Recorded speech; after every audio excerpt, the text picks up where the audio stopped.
Malaise qui règne à France Télécom. 23 personnes ont mis fin à leur jour depuis 18 mois.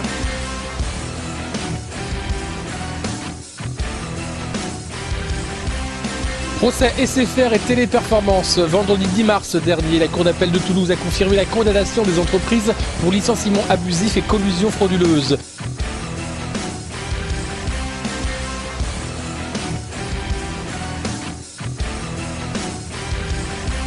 C'est une autre entreprise française qui fait régulièrement parler d'elle dans la presse, France Télécom.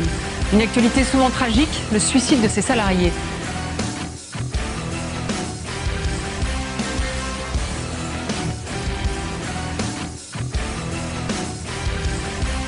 Salut à tous! Une fois de plus cette semaine, c'est Free Mobile qui fait l'actualité, et pas en bien malheureusement, puisque les pannes à répétition, les difficultés se multiplient pour le nouvel opérateur.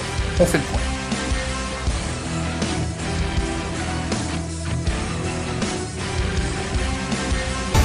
BFM Business, il est 11h, le journal de l'écho au cœur d'Intégral Bourse. Parole d'Orange a en effet menacé ce week-end de suspendre l'accord d'itinérance qui permet aujourd'hui à Free Mobile d'exister.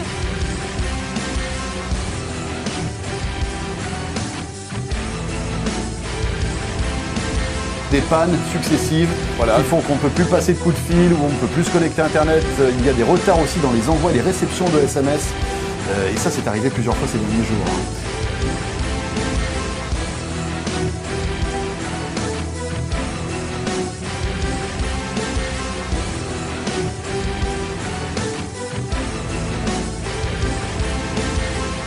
L'audience a eu lieu en février dernier. France Télécom a finalement été condamnée pour discrimination syndicale.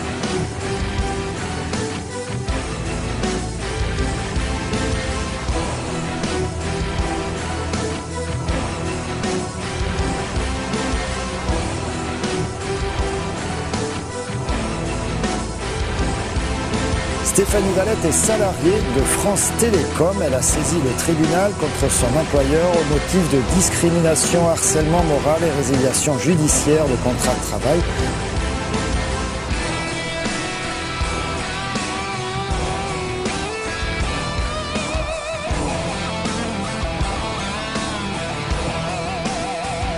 Tous ces dérapages valent donc à Google une amende record, 100 000 €. Le géant américain a encore 2 mois pour faire un recours devant le Conseil d'État. «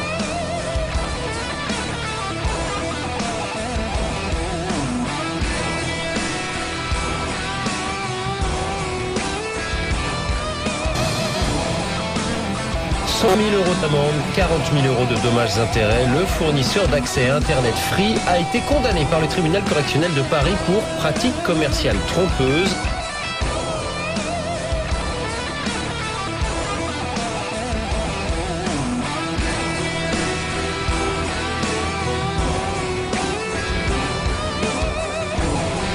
Les 3 opérateurs de téléphonie mobile, SFR, Bouygues et Orange, ont finalement été condamnés à une amende de 534 millions d'euros par le Conseil de la concurrence qui leur reproche de s'être illégalement entendus.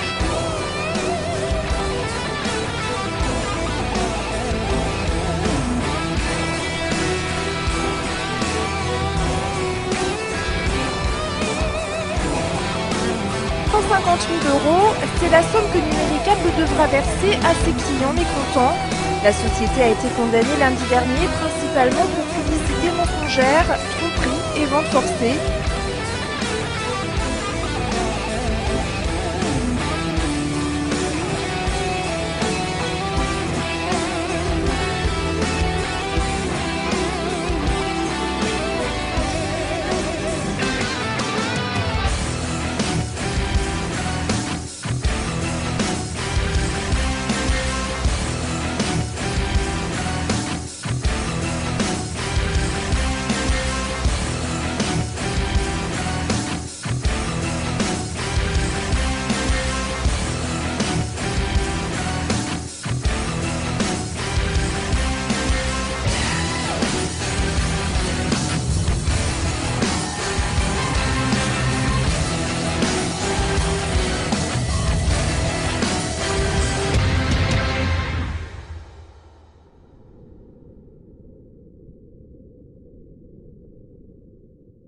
suis l'avocate conseil à l'échelle mondiale de la société et je suis vice-présidente monde et conseillère générale de la société.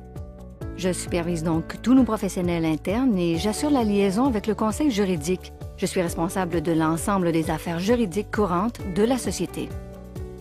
J'ai été juge à la cour du district pendant 13 ans, à Wichita, Kansas. Puis, j'ai rempli les fonctions de procureur général de l'État du Kansas pendant 16 ans. Un jour, j'ai reçu un appel de Robert Stefanowski. Il m'invitait à devenir conseiller juridique d'ACN. Je lui ai demandé quel genre de problème ils avaient. Il m'a répondu « Aucun problème, et nous ne voulons pas en avoir.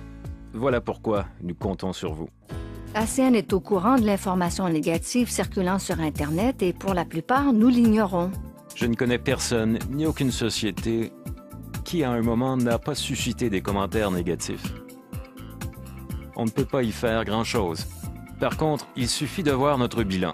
ACN a toujours très bien su se conformer à la loi. Une structure pyramidale, c'est quand on est payé pour recruter. Or, ACN est une société d'acquisition de clients. Elle est donc conforme aux lois et n'a rien d'une pyramide illégale.